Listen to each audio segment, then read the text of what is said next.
तो hello friends, आप लोग कैसे हो। तो welcome back my YouTube channel Randhir online classes. ठीक है, रणधीर ऑनलाइन क्लास में आपका स्वागत है।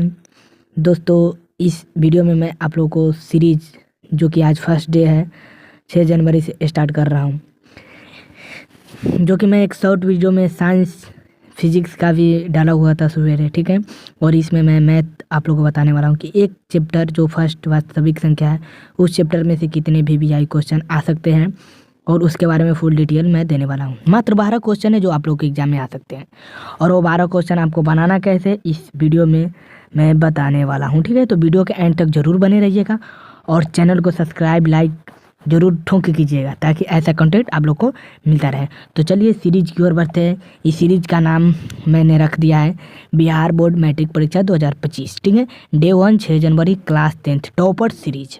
ठीक है, टॉपर सीरीज ये आप लोग का चल रहा है। तो चलिए क्वेश्चन की ओर। मैं इस वीडियो में मात्र आपको 6 क्वेश्चन बताने वाला हूँ। ठीक है, 6 क्वेश्चन बताने वाला हूँ मैं से, और 12 क्वेश्चन है जो आप लोग के एग्जाम में आ सकते हो और मैं नेक्स्ट सीरीज में लाऊंगा। ठीक है, तो चलिए अब कैसे क्वेश्चन है जो आप लोग के एग्जाम में आएंगे, कन्फर्म है कि वो आएगा तो आएगा। आप कोई भी क्वेश्चन बैंक उठा लीजिए या कोई भी बुक उठा लीजिए। चलिए तो दोस्तों क्वेश्चन की ओर बढ़ते हैं। तो हेलो गाइस, ये रहा आपका फर्स्ट सवाल जो कि आप क्वेश्चन बैंक मॉडल पेपर या इत्यादि में देखे होंगे। ठीक है, और ये सवाल को बनाना कैसे है वो मैं सिंपल प्रोसेस से बताने वाला हूँ। तो पहले आप लोग सवाल पढ़ लीजिएगा। ऐसा सवाल तो आप लोग जानते ही होंगे, लेकिन यह VVI है, most VVI, very very important ये क्वेश्चन है जो कि एग्जाम में आपको आने की पूरी संख्याएँ है। यहाँ पे ये सवाल मैं पढ़ दूँ आप लोगों के सामने कि यूक्लिड विभाजन एल्गोरिदम से 570 तथा 14 से 25 का मसक पूछ रहा है। मसक कैसे ज्ञात करना है, तो इसके लिए पहले कोई भी विधि एकदम छोटा विधि है। ठीक है, ये मात्र मतलब 1 या 2 मिनट बनाने के लिए बहुत है। ठीक है, बहुत छोटा विधि, लेकिन इसको कैसे करना है, कैसे बनाना है वो मैं बताऊंगा। देखिए यहाँ पे लिखना है, पहले यहाँ या दिया गया है, पहले जो दिया गया यहाँ है उसको उतार देना है। फिर यहाँ इसमें से चूज करना है कि कौन सबसे बड़ा है। 12 कौन है, 14 से 25 या 570। 14 से 25 फिलहाल भरा है, तो A बराबर उसको लिखेंगे, फिर तथा देंगे, फिर B बराबर लिखेंगे। मेरा क्या माने है 14 से 25, तो 14 से 25 लिखेंगे। ठीक है, B मेरा क्या है 570 B, फॉर्मूला के हिसाब से चलेंगे। ठीक है, 14 से 25 है। ठीक है, और B मेरा क्या है 570 है। तो 570 से 14 से 25 में हम भागा देंगे तो 2 बार में 2 मरतर में लगेगा। ठीक है, 2 बार में भाग देंगे, फिर भी मेरा शेष बच गया। जो शेष बन गया, जो शेष रहता है वही R रहता है, जो शेष बचता है वो R रहता है। फिर इसको बुरा देंगे, इसको तब तक नहीं छोड़ेंगे तब तक कि इसका मान 0 ना आ जाए, R बराबर 0 ना आए। प्रथम चरण हो गया, चरण भी लिखना है प्रथम चरण। फिर दूसरा का यहाँ पे आ गया कि 570 फिर कैसे है, तो जो मेरा B है ना यहाँ पे, और B उतर जाएगा A के जगह पे। फिर इसको ऐसे ही करेंगे, 2 से भागा देंगे, 3 से भागा देंगे, देखेंगे कैसे कटेगा। लेकिन एक बार का विशेष ध्यान रखिएगा, जो R रहता है शेष बचता है ना, जो R रहेगा वो मेरा B के जगह पर आ जाएगा। जैसे कि A आया, A 14 से 25 है, B 570 है, तो फॉर्मूला के A यहाँ पे आ गया, B उतर गया, R हम लोग का निकल गया जैसे इस बचा। फिर यहाँ पे जो मेरा B है वो A के स्थान ले लेगा, और फिर जो R है जो मेरा B के स्थान ले लेगा। फिर इसको हम लोग भागा देंगे, जितने बार में कटेगा उतना हम लोग लिख देंगे, और जब तक 0 नहीं आएगा जब तक इसको छोड़ना नहीं है। ठीक है, तो फिर उसके बाद क्या करना है, द्वितीय चरण लिख देंगे। ठीक है, और आगे बढ़ता है तो 2 से 85 है जो B के स्थान पे, वो A के स्थान पर चला आएगा। ठीक है, बात को थोड़ा गौर फरमा के सुनिएगा। ठीक है, और जो मेरा R रहेगा वो B के स्थान पर चलेगा, ये द्वितीय चरण है। ठीक है, फिर आप लोगों को इसीलिए तथा इसका प्रयोग तो करना अनिवार्य है। ठीक है, फिर यहाँ पे क्या करना है कि मतलब द्वितीय चरण प्रथम चरण पूर्ण हुआ, 0 मेरा आंसर आ गया। ठीक है, तो यहाँ पे लिखना है कि क्रिया का अंत हुआ तथा शेष 0 प्राप्त हुआ। लिखना है अनिवार्य है, लिखना अनिवार्य है। ठीक है, चूँकि क्रिया का अंत हुआ तथा शेष 0 प्राप्त हुआ, अतः अभीष्ट मसक पूछ रहा है हम लोगों का, तथा अभीष्ट मसक 14 से 25 और 5 से 70 का 2 से 85 हुआ। जो मेरा B आया है, जो मेरा B है, चूँकि R तो मेरा 0 आ चुका है, जो B है वो मेरा मस है। चलिए नेक्स्ट क्वेश्चन की ओर बढ़ते हैं। फर्स्ट क्वेश्चन आप लोगों के सामने समझ में आ गया होगा, हालांकि आप लोग जानते भी होंगे, लेकिन मैं क्या रहता है पता है कि थोड़ा मोस्ट इम्पोर्टेंट क्वेश्चन पर ही रिवीजन करने का, पूरा बुक नहीं रिवीजन करने का। Model paper revision, guess revision और क्वेश्चन बैंक रिवीजन करने का, ठीक है। जो वेरी वेरी इंपॉर्टेंट क्वेश्चन रहता है। दूसरा का क्वेश्चन, चलिए दूसरा का क्वेश्चन पूछ रहा है कि दो संख्याओं का मसा 18 है और उसका गुणनफल, दो संख्याओं का मसा 18 दे दिया और उसका गुणनफल 12,960। तो अंकों का मसा, अंकों का लसा ज्ञात करें, लसा पूछ रहा है। तो आप लोगों को पता है कि यहाँ या इसलिए देना है, पहले यहाँ दिया है ये तो लिखना है, तो यहाँ लिख देना है, ठीक है। फिर संख्याओं का गुणनफल, संख्याओं का गुणनफल क्या होता है, ए गुने बी होता है, ये आपको पता होना चाहिए या पता होगा क्योंकि आप लोग चैप्टर जरूर पढ़ेंगे, ठीक है। तो संख्याओं का गुणनफल यहाँ पे हम लोग का दिया हुआ है कि 12,912। और मैं एक बात बोला हूँ फर्स्ट क्वेश्चन में कि जो सबसे ज़्यादा बड़ी संख्या रहेगा उसको हम लोग को आगे लिखना है। फिर तथा संख्याओं का मसा मेरा क्या है 18, संख्याओं का मसा क्या है। और लसा पूछ रहा है, नॉर्मल सी बात, तो लसा बराबर हम लोग को पता ही है, लसा बराबर ए गुने बी, यानी ए गुने बी यानी कि संख्याओं का गुणनफल बटे मसा। ये फार्मूला आपको पता है ना, लसा बराबर संख्याओं का गुणनफल बटे मसा। फिर उसको यहाँ पे संख्याओं का गुणनफल क्या है 12,960 और मसा मेरा क्या है 18। फिर इसको काटेंगे तो क्या हो गया 772, अतः अभिष्ट लसा 772, ठीक है। सेकेंड क्वेश्चन हो गया। थर्ड क्वेश्चन की ओर बढ़ते हैं। थर्ड क्वेश्चन की ओर बढ़ने से पहले अभी तक चैनल को सब्सक्राइब नहीं किए, चैनल को सब्सक्राइब जरूर करें, लाइक जरूर करें। चलिए थर्ड क्वेश्चन क्या कर रहा है कि दो संख्याओं का मसा 13 है तथा लसा 182 है। यदि उनमें से एक संख्या 26 हो तो दूसरी संख्या ज्ञात करें। बोल रहा है कि दो संख्याओं का मसा दिया हुआ है, लसा इतना है, यदि उनमें से संख्या एक 26 है तो दूसरी संख्या पूछ रहा है। तो पहले आप लोग को पता ही है कि क्या करना है, यहाँ है या दिया गया ये लिख लेना है, अनिवार्य है।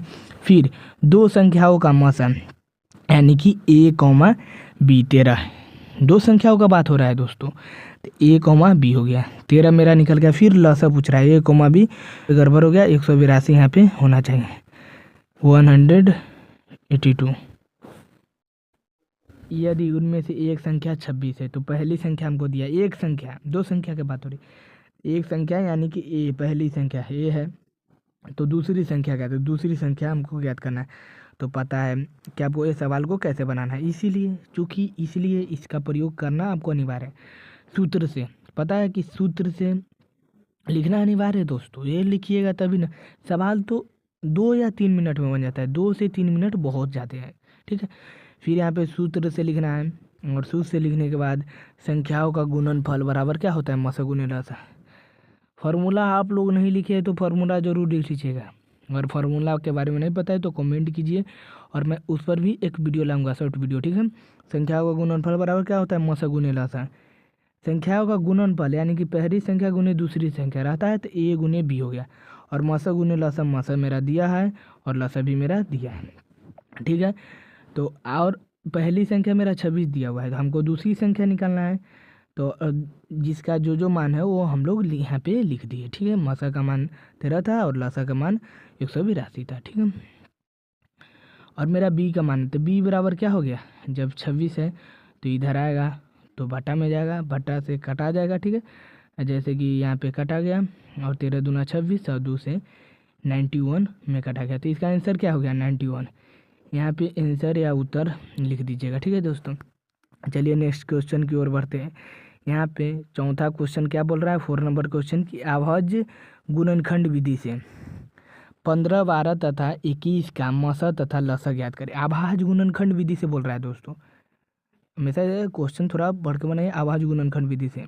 तो यहाँ आपको लिखना अनिवार्य है। फिर यहाँ पे लिखना है 15 का पहले बोल रहा है, तो 15 का कैसे निकालेंगे दोस्तों, तो आपको पता है कि पहले रफ में पहले 15 को तोड़ देंगे कि 5 या 15, तो क्या हो गया 3 में निकल गया, तो 3 के पावर 1 और 5 के पावर मेरा 1 आ गया। फिर 12 के निकालेंगे, 12 के कैसे निकलेगा, 12 के निकालने के लिए ऐसे करेंगे, 12 है मेरा, कितने बार में कटेगा, देखिए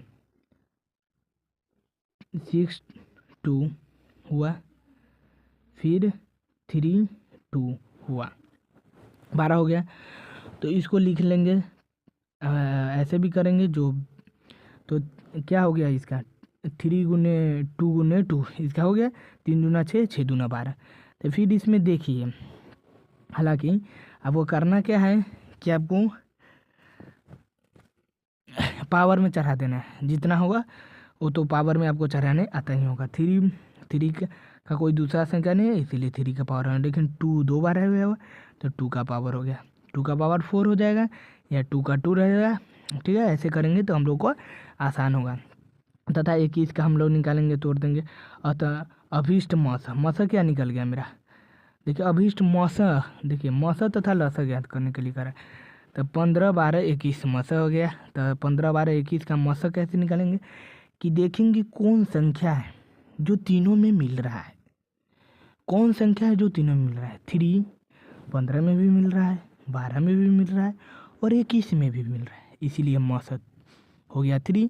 और लसा ज्ञात करने के लिए 15 12 21 का लसा, इसका 15 का 12 का और 21 का। तो पहले जो मिल रहा है उसको लिखेंगे, 3 तो तीनों में मिल रहा था, 3 लिखा गया। फिर यहाँ पे देखेंगे जो बच गया, शेष बच गया।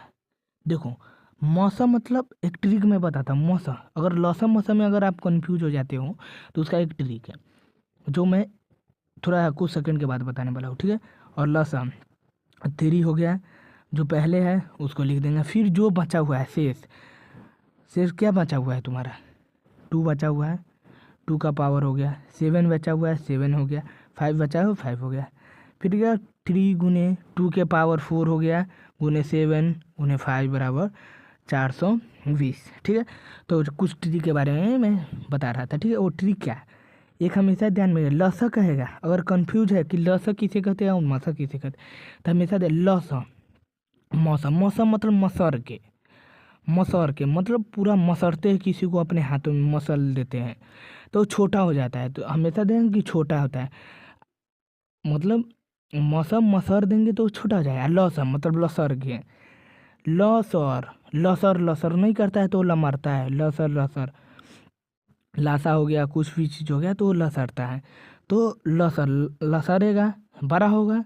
तो स्वाभाविक कहते 12 हुआ तो सब संख्या लिखा। ठीक है, यही ट्रिक है दोस्तों, छोटा छोटा ट्रिक याद रखिए। चलिए नेक्स्ट क्वेश्चन की ओर बढ़ते हैं। 5 नंबर क्वेश्चन आप लोग के सामने यहाँ पे आ चुका है। चलिए, तो बोल रहा है ये वेरी वेरी इंपॉर्टेंट है, ये 5 नंबरी है, 5 नंबरी, 2 नंबरी, 3 नंबरी, 2 नंबरी में आ सकता है। ठीक है, 5 नंबरी में भी आ सकता है, 2 नंबरी में आ सकता है, इसका कोई ठीक नहीं रहता है। चलिए, तो इसको कैसे बनाना, एकदम सरल विधि से।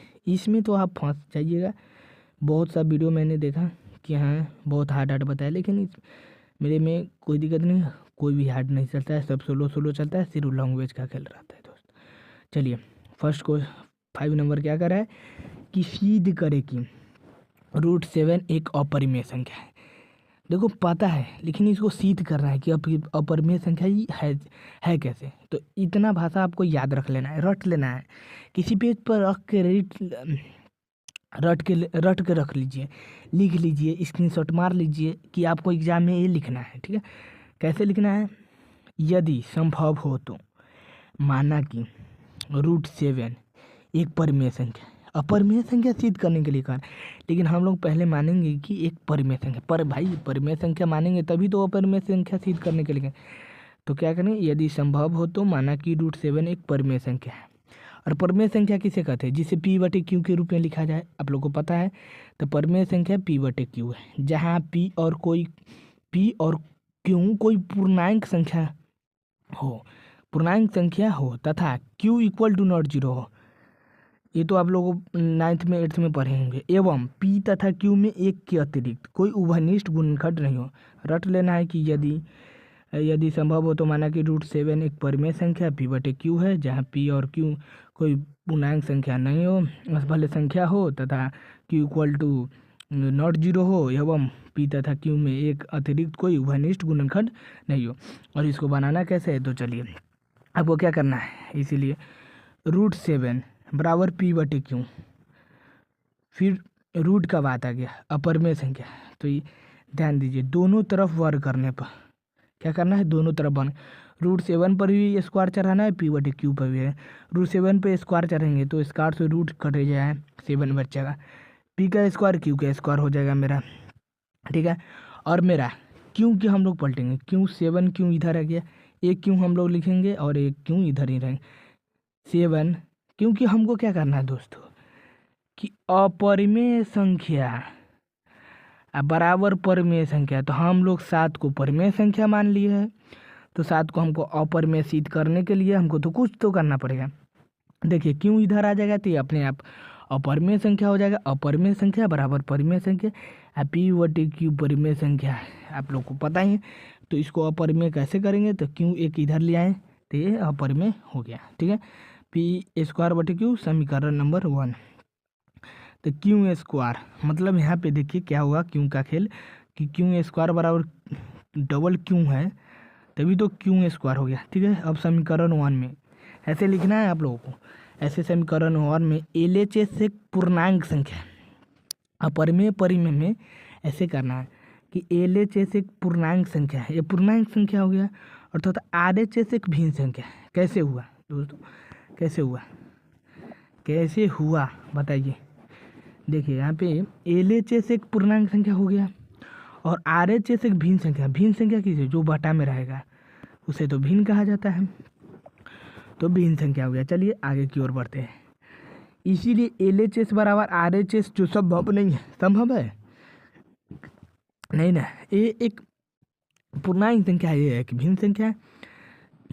तो मेरा मानना है कि √7 एक परिमेय संख्या है, जो गलत है। हम लोग मान चुके थे कि √7 एक परिमेय संख्या है भाई, तो जो गलत है, अतः √7 एक अपरिमेय संख्या है। चलिए हो गया यहाँ तक। चलिए 6 नंबर की ओर बढ़ते हैं, जो आप लोगों का आज के सीरीज का अंतिम क्वेश्चन है, और बच गया 6 क्वेश्चन जो आपको नेक्स्ट वीडियो में मिलेगा, ठीक है। अंतिम क्वेश्चन क्या है, 5 - √3, सीधा ऐसा ही रहेगा और इसको बनाना का है, ठीक है। अपरिमेय संख्या इसको सिद्ध करना, जैसे कि आप लोग अपरिमेय संख्या इसको सिद्ध करना है, ठीक है। जैसे कि पिछला वाला क्वेश्चन था कि √7 को अपरिमेय संख्या इसको सिद्ध करें, कैसे करिए। क्वेश्चन यहाँ पे है कि सिद्ध करें कि √7 एक अपरिमेय संख्या है। वैसे ही क्वेश्चन 6 नंबर है कि 5 - √3 एक अपरिमेय संख्या, इसको कैसे करना है। तो भाषा कौन है, लैंग्वेज क्या है, लैंग्वेज यही लिखना है कि यदि संभव हो तो माना कि 5 - √3 एक परिमेय संख्या p बटे q है, जहाँ p और q कोई पूर्णांक संख्या है तथा q = 0 हो एवं p तथा q में एक के अतिरिक्त कोई वहनिष्ठ गुणनखंड नहीं हो। चलिए और लिख लेना है, फिर यहाँ पे लिखना है 5 - √3 p बटे q है, p बटे q माने p बटे q हो गया, -√3 5 को इधर लाएंगे, p बटे q -5/1 हो गया, ठीक है। फिर माइनस होगा, फिर p बटे q, तो इसको घटा करेंगे, बटा पर के घटा, प्लस है तो माइनस, बटा पर के घटा करने के बाद क्या, तो क्या बचा मेरा √3 5 q - p बटे q, समीकरण 1 हो गया। समीकरण 1 लिखना है, फिर यहाँ पे लिखना है कि अपरिमेय संख्या बराबर परिमेय संख्या है कि नहीं है, अपरिमेय है √3 एक अपरिमेय संख्या है, ठीक है। और 5q - p बटे q परिमेय संख्या आपको पता है, तो पिछले वाला ही लिखना है। पीछे वाला क्या लिखना है कि अब समीकरण 1 में LHS एक अपरिमेय संख्या है तथा RHS एक परिमेय संख्या है, इसीलिए LHS बराबर RHS जो संभव नहीं है। मेरा मानना है कि 5 - √3 परिमेय संख्या है, जो गलत सिद्ध हुआ, अतः 5 - √3 एक अपरिमेय संख्या है, ठीक है दोस्तों। तो आज का सीरीज इतने पे ही ख़त्म होता है, नेक्स्ट वीडियो में मिलते हैं। चलिए जब तक दिए टाटा बाय बाय। चैनल को सब्सक्राइब नहीं किया, चैनल को सब्सक्राइब लाइक ज़रूर करें। Thank for Randhir online classes.